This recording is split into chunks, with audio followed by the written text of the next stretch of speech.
No conforme con pagar la renta en vida, aquel que fallece también está condenado a tener que ganarse el piso después de muerto. En 18 años trabajando como exhumador de decenas de muertos, no había llegado a presenciar algo tan extraño, así como desagradable, hasta que llegó el cuerpo de Paula Nogales. Y al decir esto, temo mucho decir que me encuentro débil, en un cuarto frío y sobre una camilla de hospital. Desearía estar en mi casa, pues esto que me rodea está muy alejado de parecerse a un hogar. Comenzaré por explicar un poco sobre mi trabajo. Cuando me acerqué a este, no tenía ni los 20 años cumplidos, pero, lo que sí tenía, era necesidad de un trabajo y la disposición de aprender a hacer cualquier cosa que se requiriera. Para bien o para mal, uno de los servicios que más se requerían en la zona en donde vivía, y en donde hasta la fecha sigo viviendo, era el de exhumador. O también llamado coloquialmente, desenterrador de muertos. La mayoría de mis aprendizajes los tuve gracias a un amigo, que trabajaba haciendo entierros en un panteón de Tlatelolco, un sitio cuya historia quedó sumamente marcada por la muerte, y es tan sabido que, a estas alturas, ya ni siquiera hace falta brindar explicaciones. En cuestión de la exigencia física que el trabajo requería, puedo decir que lo más complicado para mí fueron los primeros días, pues ya después me terminé acostumbrando. Aunque no es un trabajo sencillo, eso sí lo debo de recalcar, pues no solo se necesita contar con fuerza en el cuerpo, sino también a nivel mental y estomacal. De entre los recuerdos que resaltan, debo confesar que no fue hasta el 6º muerto que desenterré, que me terminé por acostumbrar a ver mi labor desde un punto técnico y meramente necesario. Mi visión infantil con respecto a fantasmas o muertos vivientes tuvo que dejar de existir. Y a decir verdad, conforme más tiempo pasaba tratando con los muertos, más me percataba de lo falsas que eran esa clase de historias. Sin embargo, la llegada de Paula al cementerio vino para cambiarlo todo. Después de recordar mis inicios en este camino de servicio a los muertos, vuelvo a mi realidad actual. Las migrañas están acabando conmigo, así como las hemorragias y las fiebres. Dicen que la muerte no es lo que en verdad se sufre, sino su antesala. El tormento por el que estoy pasando es tan insoportable que no se lo desearía a nadie en lo absoluto. Por desgracia, temo decir que no soy el único peleando por su vida en el área en que me encuentro. Fui el primero en sentirme mal, pero, debido a lo tardíos que fueron mis síntomas, terminé contagiando a mis demás compañeros del panteón. En total, somos 7 hombres contenidos en esta habitación por brote de ébola.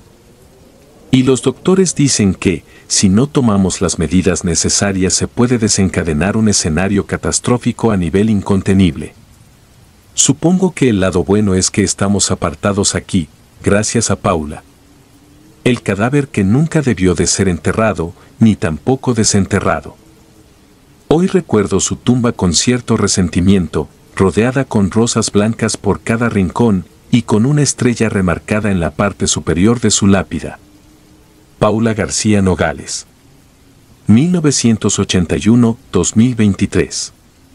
Mujer de caminos oscuros, espíritu de peste y miseria.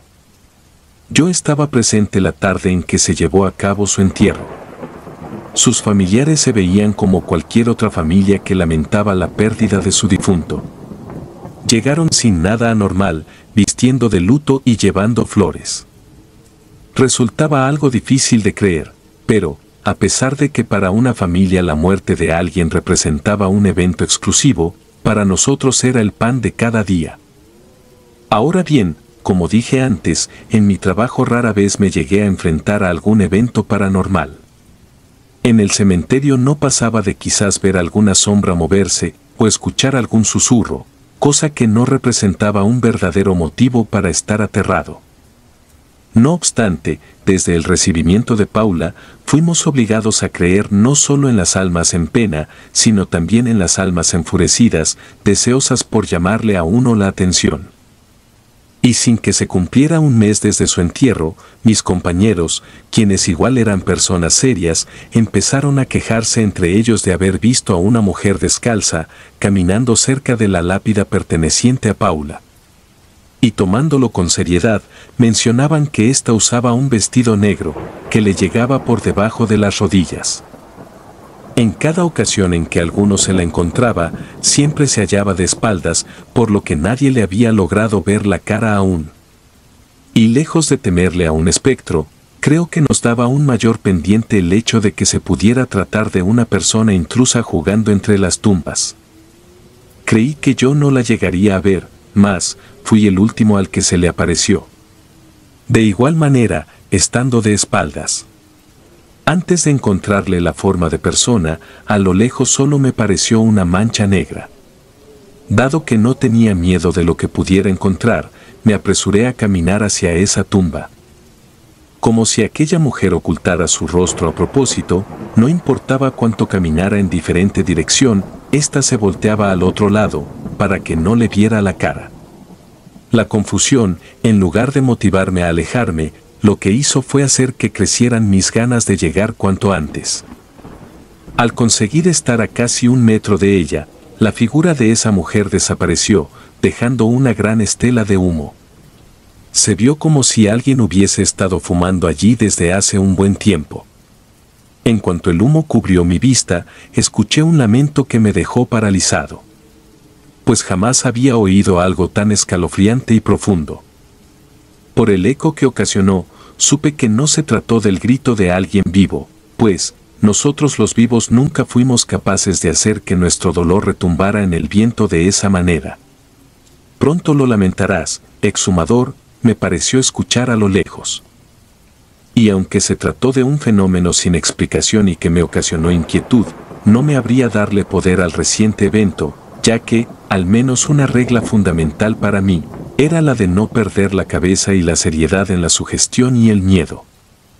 Pero por desgracia, y de muy mala manera me tocó aprender que, no por ignorar a los muertos, estos estaban dispuestos a ignorarnos también. La siguiente anomalía que me tocó atestiguar, en compañía de un amigo del trabajo, fue el insoportable y chillante sonido de fuertes rasguños, debajo de la tierra, en donde se supone que ahora descansaba Paula. ¿Por qué crees que está sucediendo esto con Paula?, me preguntó, notándose alterado. No supe qué responder. Me estaba costando trabajo abrirme a la idea de que las almas en pena sí nos podían espantar. Y para ser sincero, yo ni siquiera creía en los fantasmas, sin embargo, a falta de una explicación razonable, abrirse a otras creencias incluso parecía necesario. El único aspecto que quizá podía dotar de cierta lógica el fenómeno de los rasguños provenientes de aquel ataúd era la posibilidad de que la persona en él hubiese sido enterrada viva. No obstante, con las semanas que ya llevaba enterrada, lo más lógico seguía siendo el pensar que ya estaba muerta. En tiempos antiguos, y debido a la cantidad de gente que llegaba a ser enterrada viva, en su mayoría por malos diagnósticos médicos. Por lo que se tomó la decisión de dejar en los ataúdes un hilo que conectase con una campana que quedaba puesta en la superficie. Así de esta forma, si la persona en el interior continuaba viva, ésta podía tirar del hilo y hacer sonar la campana puesta en la tumba para alertar a cualquiera que se encontrara cerca. Después de los rasguños que oí en la tumba de Paula, me tocó llevar a cabo la exhumación al cuerpo de un pequeño que partió a los 8 años. Y debido al tiempo que llevaba bajo tierra, lo único que se retiró del ataúd fueron sus huesos. Así que hecho el trabajo, comencé a escuchar detrás de mí la misma voz de mujer que anteriormente pronunció, «Pronto lo lamentarás, exhumador». Con un severo tono de molestia la oí reclamar, «Yo no debía ser enterrada, no pertenezco a esta tumba». En el momento en que escuché lo anterior, me dieron ganas de salir corriendo del panteón, mas el mismo horror se encargó de dejarme paralizado, con una respiración inestable y la piel helada. Un compañero que se encontraba cerca me tomó por sorpresa de la espalda para preguntar si me encontraba bien, y a pesar de que fui incapaz de pronunciar una sola palabra, mi expresión se lo dijo todo. pues al ver en mi cara el horror del que ahora era presa, me aconsejó que me acercara a la iglesia, tan pronto como me fuera posible. Y tomando en serio su consejo, me dirigí a la iglesia que quedaba apenas en un cruce de calle y me senté frente al altar por un largo tiempo hasta que pude hablar con el padre. Me resultó un tanto difícil entablar el tema, por otra parte, parecía que aquel hombre ya había tenido experiencias tratando con casos similares. Luego de comentarle acerca de la mujer que veíamos entre las tumbas, los insistentes rasguños y la voz que me reclamaba, el padre me aconsejó que colocara un crucifijo con agua bendita sobre la tumba de Paula. Este me explicó que las almas que no son capaces de encontrar su descanso tienden a llamar la atención de los vivos de forma hostil y agresiva, pues se rehúsan a partir por completo de este plano, más les enfurece tomar conciencia de la línea que los separa a ellos de nosotros. Sin cuestionar en ningún momento los consejos del padre, llevé hasta la tumba de Paula una cruz que él mismo se encargó de santificar, me persigné enfrente de esta y le deseé lo mejor al alma de aquella mujer, que se negaba a descansar. Me encantaría poder decir que, a partir de ahí, las cosas volvieron a la tranquilidad de siempre. Sin embargo, temo decir que lo único que conseguí fue despertar aún más a la ira de Paula. En la siguiente ocasión en la cual me atreví a pasar cerca de su tumba, encontré aquel mismo crucifijo que me encargué de colocarle, completamente doblado y con un pájaro muerto encima. De solo estar parado en ese lugar, me sentí observado y en peligro. De pronto, el presentarme a mi trabajo de tantos años comenzaba a generarme una gran angustia. Pues a pesar de considerarme un profesional en la labor de desenterrar a los muertos, ya no estaba tan dispuesto como antes a estar en contacto con ellos y sus restos.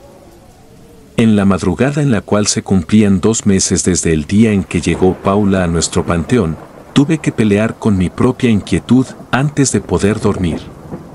Lo que soñé en aquella fecha tan marcada, hubiese deseado nunca experimentarlo, ni siquiera en sueños. Yo ya estaba muerto, y por algún motivo partido a la mitad. Entonces, la mujer que tenía enfrente dijo que podía hacer una lectura de mis órganos, para saber la cantidad de secretos que ella deseara. Toda la escena me resultaba sumamente repulsiva, ya que mis restos eran profanados y no podía hacer nada para impedirlo. Siendo espectador de cómo esa mujer utilizaba lo que quedaba de mí, mi atención se centró en su vestimenta. Era un vestido de color negro, que le llegaba hasta las rodillas. En medio del horror sufrido en ese sueño, supe con quién estaba. Por fin le había visto el rostro, era Paula, la difunta que no paraba de atormentarnos. Recuerdo haber sentido la desesperante necesidad de preguntarle por qué insistía en molestarme, pero, antes de que eso pasara, volví a despertar, o quizás, no me hallaba del todo despierto aún. Quería levantarme de la cama, mas, el cuerpo no me respondía. Quería gritar para que alguien me escuchara, y de igual manera no tenía el control. En medio de tan abominable parálisis del sueño, enfrenté el ataque de pánico más desesperante. Mi respiración era agitada, y mi pulso incluso era capaz de sentirlo justo en la sien. En aquel limbo entre el sueño y la realidad, fui rodeado por sombras y voces. Al lograr salir de ese angustiante plano, mis latidos seguían fuera de control, y estando a solas en la habitación, sin lograr controlar el miedo, lloré por cada cosa que recordaba haber sentido. Sin importar lo mucho que deseaba que las manifestaciones de Paula en mi vida se detuviesen, estas continuaban marcándose más en mi camino. En esa mañana, antes de tan siquiera haberme servido el desayuno, me llamaron del panteón, informando que necesitaban de mi apoyo a la brevedad. Y no fue necesario que preguntara sobre qué o quién se trataba esta vez, pues lo sabía perfectamente bien. Estando afuera del panteón, tuve mucho miedo de poner un pie adentro y dirigirme a donde me lo habían pedido. Por primera vez, quería rehusarme a cumplir con mis servicios, pues tenía el presentimiento de que lo malo solo se volvería peor para mí. Una vez que controlé mi reciente ansiedad, volví a caminar entre las demás lápidas y cuando llegué al área en que me lo solicitaron, me encontré con aquello que ya sospechaba, de nuevo se trataba de Paula. Necesitaban de mi fuerza y destreza para desenterrarla.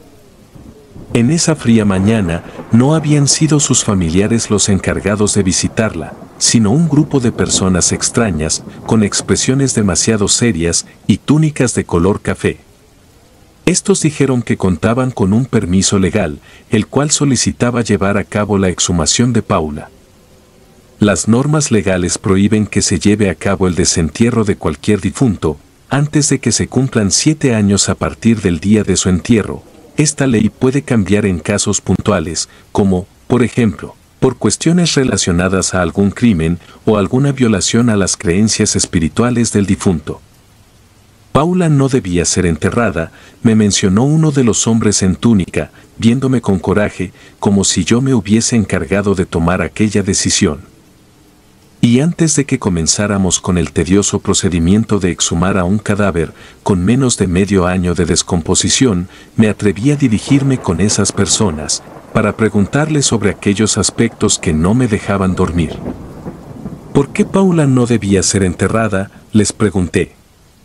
Y con cierto tono de indignación, me explicaron que, en vida, ella se dedicaba a la necromancia y aruspicina. Y como nunca había escuchado aquellos términos tan extraños, les pedí que por favor me explicaran más.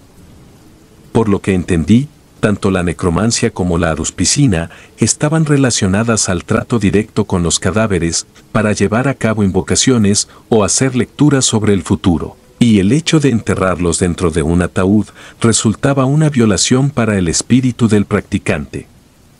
Pues, el haber sido enterrada, para Paula significaba ser retenida, lejos de relacionarse con el descanso, para un practicante era algo parecido a ser encarcelado con el resto de los muertos. Esas mismas personas me dijeron que la familia de Paula cometió un grave error al no respetar sus creencias y que aquellos que colaboraban en contradecir los deseos del difunto, generalmente, eran alcanzados por terribles castigos. En base a la tradición de aquel grupo obscuro, para conseguir que Paula al fin descansara, era necesario que ellos le practicaran una incineración, para después esparcir sus restos afuera de su templo secreto. Llegando a esta parte, cuando quise saber más al respecto, se negaron de golpe a seguir con la conversación y con altanería nos ordenaron a mis compañeros y a mí que nos apresuráramos a concretar la exhumación. Más allá de las cargas de tierra, el romper concreto o abrir ataúdes, la parte más complicada de mi trabajo se presentaba cuando tenía que desenterrar a alguien con poco tiempo de haber fallecido. Cualquiera que tenga el mínimo de conocimientos en las materias forenses, debe de saber que la descomposición completa de un cadáver es tardada, al menos para llegar al punto de quedar hecho huesos. Si la ley establece cierto tiempo para llevar a cabo una exhumación, es debido a que un desentierro temprano resulta un escenario completamente repugnante, así como peligroso en cuanto a la cantidad de bacterias, fluidos y gases con los que se tienen contacto. Nadie en aquel panteón deseaba llevar a cabo el desentierro de Paula, sin embargo, era mi responsabilidad. Hacer lo que aquel permiso legal solicitaba, recaía en su totalidad sobre mis brazos. Tal vez si desentierro a esta bruja me dejará en paz, pensé, mientras me preparaba a nivel mental para lo que estaba a punto de hacer. Sin darle más vueltas al tema, procedí a ensuciarme las manos, haciendo uso de mi pala y aquellas herramientas que por casi 2 décadas se mantenían como fieles compañeras de mi trabajo. Desde los primeros minutos en que comencé a quitar la tierra de encima, escuché a aquel grupo reírse. No sabía si se trataba de obra de mis nervios, pero, sin antes alcanzar la mitad del trabajo me sentí mareado. Aún así, no tuve más alternativa que seguir. A la hora de por fin alcanzar la parte en que se tenía contacto con el ataúd, me tomé unos segundos para tomar el coraje que necesitaba tener en el estómago para no presentar náuseas ni repulsión. Antes de levantar el ataúd para empezar a sacarlo, descubrí que tenía una grieta anormal en la parte inferior, como si algo lo hubiese partido. Y al principio aquello me hizo sentir confundido, pero, tomando en cuenta las cosas anormales por las que ya había pasado, solo representaba una anormalidad más con respecto al caso de Paula. Al abrir el ataúd, la peste que de allí emanó fue tan repugnante como ninguna otra. Uno podría recordar cualquier mal olor conocido, y jamás estaría a la altura de compararse con aquello. Justo como lo esperaba, el cuerpo de Paula ya estaba más púrpura que gris, por la descomposición activa, repleto por larvas y líquidos que eran capaces de verse desde la distancia. Sin tener escapatoria, debía sacar el ataúd, lo cual, desgraciadamente, implicaba el tener un contacto con ella. Esmerándome por ver aquella exhumación como cualquier otra, me concentré en lo que estaba haciendo. De pronto, en un mal movimiento a la hora de tener que elevar el ataúd, parte de esos jugos del cadáver se terminaron vaciando encima de mí. Recuerdo que, a pesar de hacer uso de mi cubrebocas, pude sentir como parte de los líquidos lo traspasaron, hasta el punto de alcanzar mis labios. No conforme con aquella tortura, al tener todo eso encima sentí que me ahogaba, y mis reflejos no me dejaron de otra, más que abrir la boca para jalar algo de aire. Debo admitir que ha sido lo más aberrante y traumático de experimentar. Ser bañado por los fluidos descompuestos de un cadáver. Tan pronto como se terminó aquel infernal procedimiento, me apresuré a entrar al baño para vomitar. Pues de tantos muertos con los que tuve contacto, Paula fue la primera que me orilló a estar de rodillas frente al retrete. Tras la exhumación de Paula, quedé tan traumatizado que, cada 3 horas me volvía a dar un baño, y aunque el médico lo desaconsejaba, tomaba dosis de carbón activado para vomitar. No se trataba de un trastorno alimenticio. Es solo que, cuando tienes la desgracia de ingerir parte de los restos de un cadáver, todo el tiempo sientes que aún lo llevas contigo, en el paladar, en tus entrañas y en la boca del estómago. Pasada una semana desde el desentierro de Paula, empecé a presentar fiebres que superaban los 40 grados, así como problemas con hemorragias, migrañas y dolores generalizados. Sin saberlo, el contacto tan directo y peligroso con las bacterias generadas en los restos de Paula me llevaron a enfermar de ébola. Y lamentablemente, para cuando los doctores sacaron el diagnóstico en el hospital, ya había estado en contacto con todos mis compañeros de trabajo. Por lo que debido a esto, tuvimos que ser internados y puestos en aislamiento en una zona bastante apartada en el interior del hospital. Ahora, mientras que cuento esto, veo a mis compañeros sufrir tanto como yo. Los doctores dicen que dependerá de la evolución en cada uno el hecho de que sobrevivamos. He estado soñando con Paula en las últimas noches, riéndose de mí. Si es que fallezco en esta camilla, mi destino habrá sido uno de los más crueles e injustos, pues, sin buscar hacer daño a nadie, me terminé echando encima la ira de una muerta con poderes oscuros, debido a las prácticas que lleva a cabo en vida. No merecíamos que todo esto recayera en nosotros y, sin embargo, aquí estoy, el exhumador, siendo testigo de mi propia agonía. Nota de un compañero sobreviviente al brote de ébola, ocasionado por los restos de Paula. Mario el exhumador ya está descansando en paz, tras perder en la lucha contra la enfermedad que nos aquejó. A los muertos dedicó su vida, y por culpa de uno lo vimos perder la suya. Mis respetos eternos a todos los exhumadores no solo de México, sino del mundo entero.